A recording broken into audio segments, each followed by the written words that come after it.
Good morning Suprabha जय जगन्नाथ। तो सकाळू उठिकी प्रथमे मु छातक पळैଥିଲି काउମାନଙ୍କୁ କିଛି ଖାଇବା ଦବାକୁ। ବର୍ଷା ହବା କାରଣରୁ ଅବିକା ଯାଉ ଗଛରେ ଟିକେ ଫୁଲ ଫୁଟୁଛି ଆଉ ଦେଖିବାକୁ ମୋତେ ସୁନ୍ଦର ଲାଗୁଛି।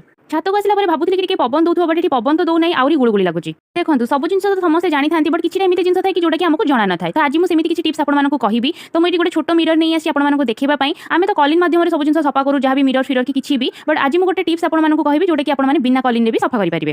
ଆପଣମାନେ ଗୋଟେ ଖବର କାଗଜ ନେବେ, ସେଟା ପୁଣି ଅଳ୍ପ ମାତ୍ରାରେ, ତାକୁ ନେଇକି ବହୁତ ଭଲ ଭାବରେ ମିରରଟାକୁ ପୋଛି ଦେବେ ଏଣ୍ଡ ଆପଣମାନେ ଦେଖିପାରିବେ ସେଟା କେତେ ସୁନ୍ଦର ଭାବରେ ସଫା ହେଇଯାଇଛି। ଆଉ ଏଠି ମୁଁ ଆପଣମାନଙ୍କୁ ବି ଦେଖେଇ ଦଉଛି, ଦେଖନ୍ତୁ କେତେ ସୁନ୍ଦର ଭାବରେ କିଛି ଦାଗ ଭାଗ ନାହିଁ, ପୁରା କ୍ଲିୟର ଭାବରେ ସଫା ହେଇଯାଇଛି। ତ ଏଠି କୌଣସି ପ୍ରକାର ମୁଁ ପାଣି କି କଲିନ୍ କିଛି ବି ବ୍ୟବହାର କରିନି। ମେକଅପ୍ ବକ୍ସ ସଜାଲା ବେଳକୁ ମୁଁ ଦେଖିଲି କି ଭାଇଙ୍କ ବାହାଘରରେ ମୁଁ ଗୋଟେ ହେୟାର ବନ୍ ଆଣିଥିଲି ବଟ୍ ଯୋଉଟା କି ଅଭି ପର୍ଯ୍ୟନ୍ତ ମୁଁ ୟୁଜ କରିପାରିନି। ତାପରେ ପଳେଇଥିଲି ମୁଁ ମୋର ବ୍ରେକଫାଷ୍ଟ ବନେଇବାକୁ ଯୋଉଟା କି ଥିଲା ମୋର ସ୍ୟାଣ୍ଡୱିଚ, ଯାହାର ରେସିପି ମୁଁ ଅଲରେଡି ଅପଲୋଡ କରିଦେଇଛି। ଗରମ ପାଇଁ ତ ନର୍ମାଲ ପାଣି ପିଇ ହଉନି, ତ ସେଥିପାଇଁ ମୁଁ ଏଠି ଫ୍ରିଜରେ ପାଣି ଗୁଡାକ ସବୁ ଆଣିକି ଥୋଇ ଦେଇଥିଲି। ଆଉ କାମ କରିବି ପୁଣି ଗୋଟେ କାଣ୍ଡ ହବନି, ସେମିତି କେମିତି ହେଇପାରେ। ତ ଏଠି ମୁଁ ବୋଟଲ ହାତରୁ ପଡ଼ିକି ପୁରା ଫାଟିକି ନିଆଁ ଲାଗିଯାଇଛି। ସନ୍ଧ୍ୟାବେଳେ ଭାଇଙ୍କ ପୁଅ ଗୋଟେ ଫେସିଆଲ ପେପର ମାସ୍କ ଆଣିଥିଲା, ତ ଏଠି ଆମେ ବସିକି ତାକୁ ଟ୍ରାଏ କରୁଥିଲୁ ପାଣି ଦେଇକି। ଆଉ ସତରେ ଏଇଟା ଏତେ ୟୁଜଫୁଲ ମୁଁ ଜାଣିନଥିଲି। ତ ଆଜି